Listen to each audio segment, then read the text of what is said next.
புதுமையும் புத்தொழிலும் நிறைந்து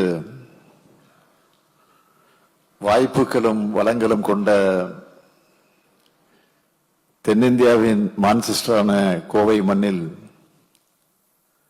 உங்களையெல்லாம் சந்திப்பதிலே நான் மிகுந்த பெருமகிழ்ச்சி அடைகிறேன். தொடக்கத்தில் பேசின மரியாதைக்குரிய LMW செயல் தலைவர் சஞ்சய் தேவர்த்தனவேல் அவர்கள், நான் அடிக்கடி இந்த பகுதிகளுக்கு வருவதால் பல திட்டங்கள் வந்திருக்குன்னு சொன்னார். நான் முதலமைச்சராக பொறுப்பேற்றதிலிருந்து 15 முறைக்கு மேல இந்த கோவைக்கு மட்டும் வந்திருக்கிறேன். இன்னும் சொல்லணும்னா நான் அதிகமாக விசிட் பண்ண மாவட்டம் இந்த கோயம்புத்தூர் தான். அது மட்டுமல்ல, அவர் பேசுகிற போது இன்னொரு செய்தியை சொன்னார். என்னுடைய தொடர் ஆதரவால இந்த பகுதி நன்கு வளர்ச்சி அடைகிறது என்று பேசினார். அவருக்கு மட்டுமல்ல, இங்க இருக்கக்கூடிய உங்க எல்லாருக்கும் நான் சொல்லிக் கொள்வது, எங்க ஆதரவு எப்பவும் உங்களுக்கு இருக்கும். அதே மாதிரி கடந்த நாடாளுமன்ற தேர்தலை போல வருங்காலத்தில் உங்கள் ஆதரவை எங்களுக்கு தர வேண்டும், அதுதான் முக்கியம். உங்களுக்காக தொடர்ந்து நானும் திராவிட மாடல் அரசும் உழைப்போம் என்பதை உறுதியோடு சொல்லிக் கொள்கிறேன். அந்த அடிப்படையில் பல்வேறு திட்டங்களை முதலீடு செய்ய ஆர்வத்தோடு வந்திருக்கக்கூடிய உங்க எல்லாரையும் தமிழ்நாட்டின் முதலமைச்சர் என்ற முறையிலும் நான் வருக வருக என வரவேற்க கடமைப்பட்டிருக்கிறேன்.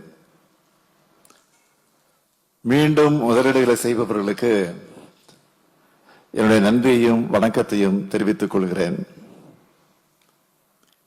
இந்தியாவினுடைய எடிசன் ஜிடி நாயுடு, அருட்செல்வர் பொள்ளாச்சி மகாலிங்கம் போன்ற ஏராளமான திறமைசாலைகளை தந்து புதுமையான முயற்சிகளுக்கும் கடுமையான உழைப்புக்கும் பெயர் பெற்ற இந்த கோவை மண்ணில் தமிழ்நாட்டோட அடுத்த கட்ட பாய்ச்சலுக்கு துணையா இருக்க போறவங்களை எல்லாம் ஒன்றிணைச்சு இந்த மாநாட்டை ஏற்பாடு செஞ்சிருக்கக்கூடிய நம்முடைய மாண்புமிகு தொழில்துறை அமைச்சர் தம்பி TRB ராஜா அவர்களுக்கும், அவருக்கு துணை நிற்கக்கூடிய அந்த துறையினுடைய செயலாளர் உள்ளிட்ட அனைவருக்கும் என்னுடைய வாழ்த்துக்கள்.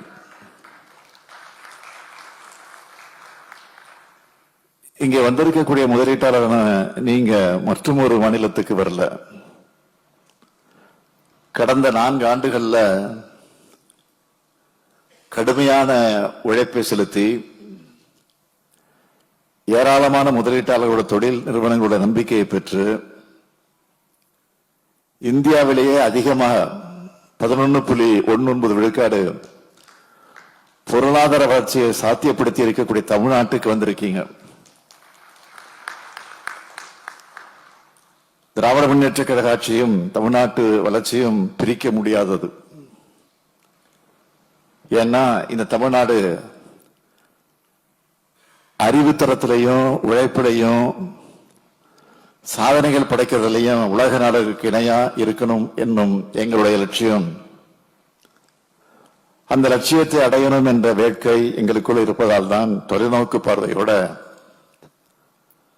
மற்ற மாநிலங்களுக்கெல்லாம் 25 ஆண்டுகள் அட்வான்ஸா சிந்திச்சு திட்டங்களை செயல்படுத்திக்கிட்டு இருக்கோம்.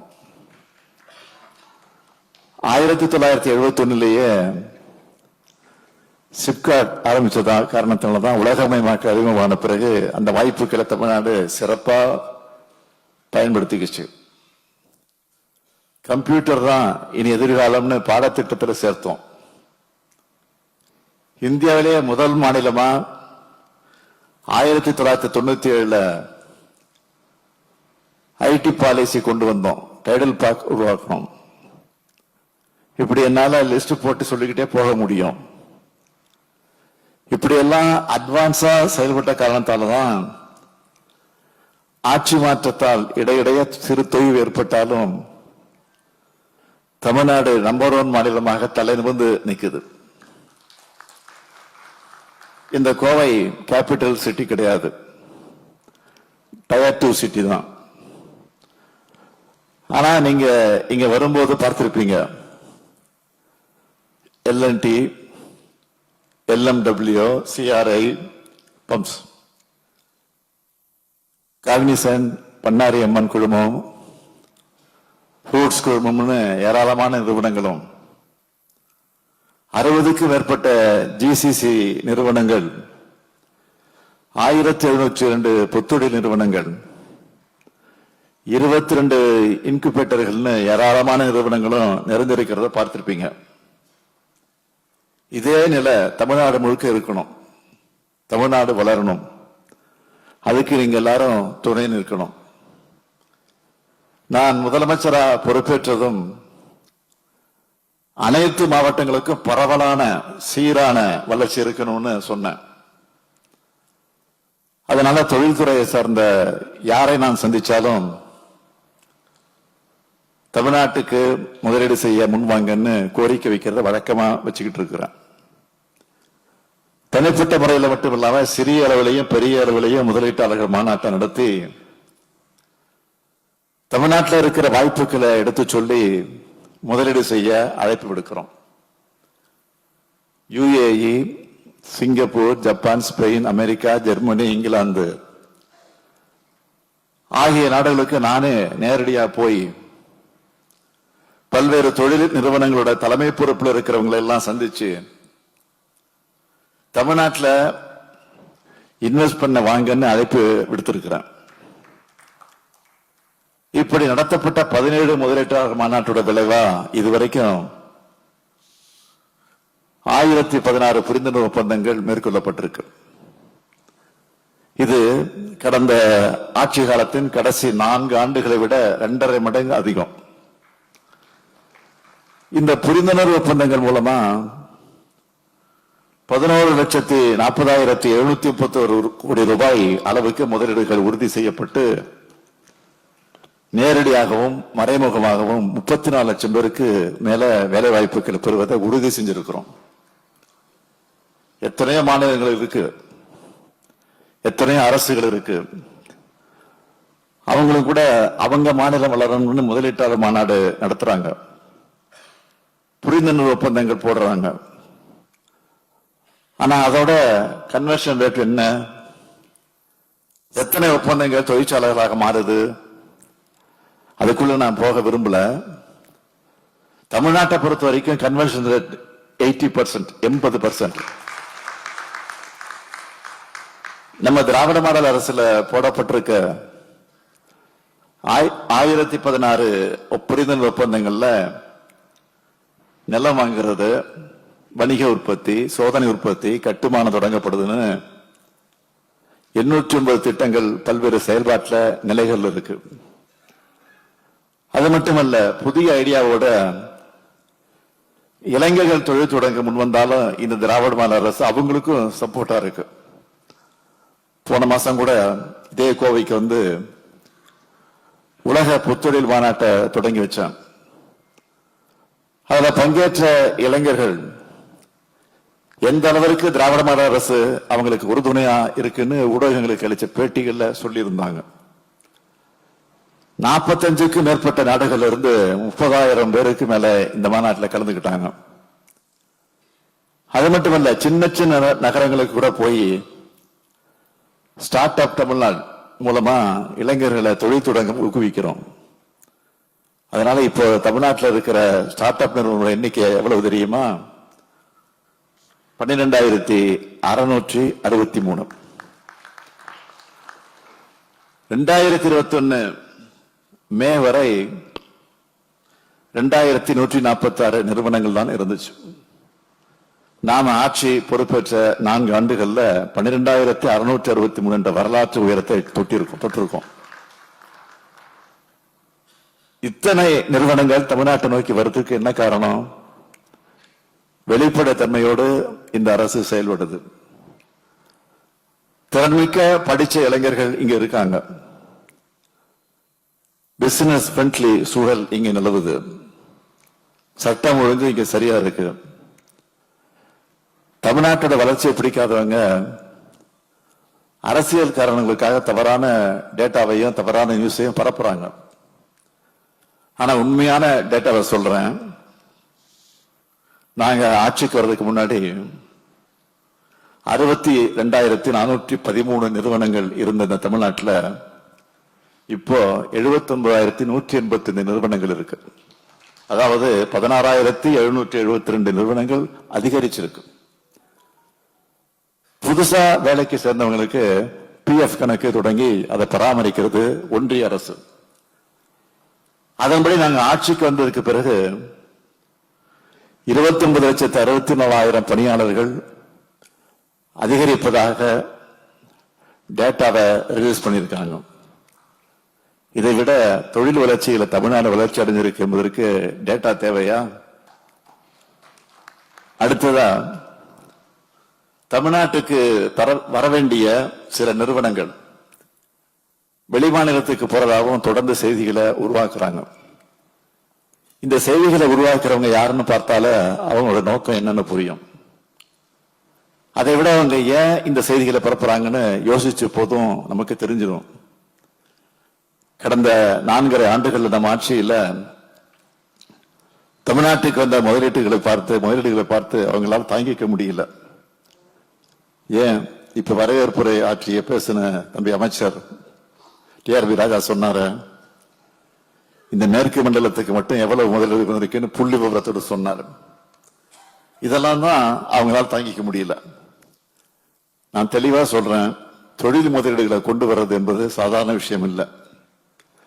பலத்த போட்டிகளுடைய, இன்னும் சொல்லணும்னா இந்திய மாநிலங்களுக்கு மட்டும் இல்ல, வியட்நாம், தாய்லாந்து போன்ற நாடுகளுக்கு கூட போட்டி போட்டு இந்த முதலீடுகளை தமிழ்நாட்டுக்கு கொண்டு வரும். அதுலயும் எந்த மாதிரியான முதலீடுகளை எவ்வளவு சலுகையை கொடுத்து கொண்டு வர்றது என்பதிலையும் கவனம் செலுத்துறோம். எத்தனை கோடி முதலீடுகளை என்பதை விட அது தமிழ்நாட்டுக்கு உகந்ததா, இங்க இருக்கிற இளைஞர்களுக்கு வேலை வாய்ப்பை உருவாக்க முடிகிறதா என சிந்திச்சு தான் கொண்டு வரோம். அதோட நம்ம நிதி நிலைமைக்கு ஏற்ப முறையான சலுகைகள் கொடுத்து தான் இந்த முயற்சிகள்ல நாங்க ஈடுபடுகிறோம். முதலீட்டாளர்கள் கேட்கிற சலுகைகளையும் அந்த முதலீடுகளால் தமிழ்நாட்டுக்கு கிடைக்கக்கூடிய பலன்களையும் ஒப்பிட்டுத்தான் சரியான முடிவை எடுக்கிறோம். அதனாலதான் தமிழ்நாடு இப்போ அடைஞ்சிருக்கக்கூடிய வளர்ச்சியை இன்னும் அதிகப்படுத்த ஒவ்வொரு மாவட்டத்துக்கும் பார்த்து பார்த்து திட்டங்களை செயல்படுத்திக்கிட்டு இருக்கோம். அப்படி தூத்துக்குடி, ஒசூரை தொடர்ந்து இப்போ கோவையில தமிழ்நாடு ரைசிங் மாநாட்டை நடத்திக்கிட்டு இருக்கோம்.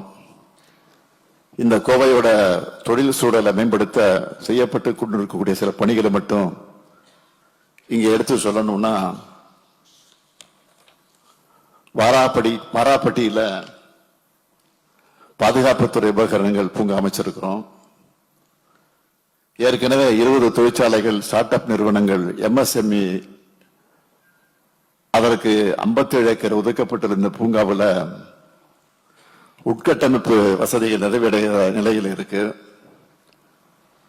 சூலூர்ல 200 ஏக்கர் பரப்பளவுல வான்வெளி மற்றும் பாதுகாப்பு தொழில் பூங்கா அமைச்சுக்கிட்டு இருக்கோம். Aero design and development, MRO, robotics, எலக்ட்ரானிக்கல்ஸ் போன்ற துறைகள்ல ஸ்டார்ட் அப் மற்றும் MSME நிறுவனங்கள் பயனடைகிற வகையில டிட்கோ நிறுவனம் டாடா டெக்னாலஜிஸ் நிறுவனத்தோட இணைஞ்சு பொது பொறியியல் வசதி மையத்தை அமைச்சுக்கிட்டு இருக்கு. சூலூர் வட்டத்தில் கரவலி, மாதாப்பூர், கனியூர் மற்றும் ராசிபாளையத்தில் பன்முக போக்குவரத்து பூங்காவை அமைக்க போறோம். செமிகண்டக்டர் மிஷன் 2030 என்ற இலக்குப்படி சூலூர் மற்றும் பல்லடத்தில் செமிகண்டக்டர் பூங்கா அமைக்க போறோம். இதோட ஆவாரம்பாளையத்தில் உயர்தர பம்புகள் மற்றும் மோட்டார் உற்பத்திக்கான திறன்மிகு மையத்துக்கும், மூப்பேரிப்பாளையத்தில் வார்ப்புகள் மற்றும் உலோக வடிவமைப்பு மேம்பாட்டுக்கான திறன்மிகு மையத்துக்கு அடிக்கல் நாட்டி இருக்கிறேன். தொழிலும் கல்வித்துறையும் சேர்ந்து அறிவு பொருளாதாரம் உருவாக்கணும். அதுக்காகத்தான் தமிழ்நாடு பல்கலைக்கழக ஆராய்ச்சி பூங்கா அறக்கட்டளை என்கிற புதிய நிறுவனத்தை அமைச்சிருக்கிறோம். புதுமைக்கு பெயர் பெற்ற கோவை மண்டலத்தில் இந்த நிறுவனம் 2,88,00,000 ரூபாய் மானியத்தோட பண்பாட்டு ஆராய்ச்சி திட்டங்களுக்கு நிதி அளிக்குது. இந்த திட்டங்களுக்கு முதல் தவணையா 78 லட்சம் ரூபாய் ஆராய்ச்சியாளர்கள் கிட்ட இந்த நிகழ்ச்சியில வழங்கி இருக்கிறோம். இந்த மாதிரி உங்களுக்கு என்ன தேவைன்னு பார்த்து பார்த்து செஞ்சு தர காரணத்தால்தான் சமீபத்தில் ஒன்றிய அரசு வெளியிட்டு இருக்கக்கூடிய ஈஸ் ஆஃப் டூயிங் பிசினஸ் தரவரிசையில் 4 பிரிவுகள்ல தமிழ்நாட்டுக்கு சாதனையாளர் என்ற அங்கீகாரத்தை கொடுத்திருக்கிறாங்க. எனவே இன்னைக்கு புரிந்துணர்வு ஒப்பந்தம் மேற்கொள்ளும் நிறுவனங்கள் அடிக்கல் நாட்டி திறப்பு விழாவுக்கு தயாராகிடணும் உறுதியா சொல்ல முடியும். மற்ற முதலீட்டாளர்கள் மாநாடுகளை விட இந்த மாநாட்டுக்கு ஒரு தனி சிறப்பு இருக்கு. அது என்னன்னா, மொத்த முதலீடுகள்ல உள்ளூர் முதலீட்டாளர்களோட பங்களிப்பு என்பது இந்த மாநாட்டில் தான் மிக அதிகமாக இருக்கு. இந்த மேற்கு பகுதியுடைய தொழில் வளர்ச்சிக்கும் தொழில் முனைவோரின் திறனுக்கும் இதை விட ஒரு சாட்சி வேணுமா? இங்கே கூடியிருக்கக்கூடிய உங்களுக்கு எல்லாம் நான் உறுதியா சொல்றேன், தமிழ்நாட்டில் முதலீடு செய்கிற உங்க திட்டங்களுக்கு எந்தவித தாமதமும் ஏற்படாது, எந்தவித தலையீடுகளும் இருக்காது. இங்க எல்லாமே வேகமா தெளிவா வெளிப்பட தன்மையோடு இருக்கும். இந்த அரசு தொழில் நிறுவனங்கள் மற்றும் மக்களுடன் தமிழ்நாட்டோட வளர்ச்சிக்காக பார்ட்னர்ஷிப்பாக அமைச்சிருக்கிறோம். $1 டிரில்லியன் பொருளாதாரத்தை நோக்கி திராவிட மாடல் ஆட்சி இன்றைக்கு வேகமா நடைபோடுது. தமிழ்நாட்டு இளைஞர்களை பத்தி நான் சொல்லித்தான் நீங்க தெரிஞ்சுக்கணும்னு இல்லை, கடுமையா நேர்மையா உழைப்பவர்கள், இன்னோவேட்டிவா சிந்திக்கக்கூடியவர்கள். அப்படிப்பட்ட எங்க இளைஞர்களை இன்னும் அப்ஸ்கில் பண்ணத்தான் நான் முதல்வன் போன்ற திட்டங்களை செயல்படுத்திக்கிட்டு இருக்கோம். உங்களுக்கு தேவையான மனிதவள ஆற்றல் இங்கே குறைவில்லாமல் கிடைக்கும். தமிழ்நாட்டில் முதலீடு செஞ்சீங்கன்னா தமிழ்நாடு மட்டுமல்ல, உங்க பிசினஸும் பல மடங்கு வளரும். இந்த சந்திப்பு நம் வளர்ச்சிக்கான ஒரு தொடக்கம் மட்டும்தான். நீங்க தொடர்ந்து தமிழ்நாட்டில் இன்வெஸ்ட் பண்ணுங்க. நீங்க மட்டுமல்ல, உங்க நண்பர்களுக்கும் இங்க இருக்கிற வாய்ப்புகளை எடுத்து சொல்லி முதலீடு செய்ய ஊக்குவிங்கன்னு அன்போடு கேட்டுக்கிறேன். உங்கள் எண்ணங்கள் செயலாகும், உங்கள் வெற்றிகள் தொடங்கும். இன்று 161 புரிந்துணர்வு ஒப்பந்தங்கள் உள்ளிட்ட 170 திட்டங்கள், 43,844 கோடி ரூபாய் மதிப்பிலான முதலீடுகள் மூலமா 1,709,000 பேருக்கு வேலைவாய்ப்பு கிடைக்க உள்ள உங்கள் அனைவரையும் மீண்டும் வருக வருக வருக வருக என வரவேற்று நிறைவு செய்கிறேன். நன்றி, வணக்கம்.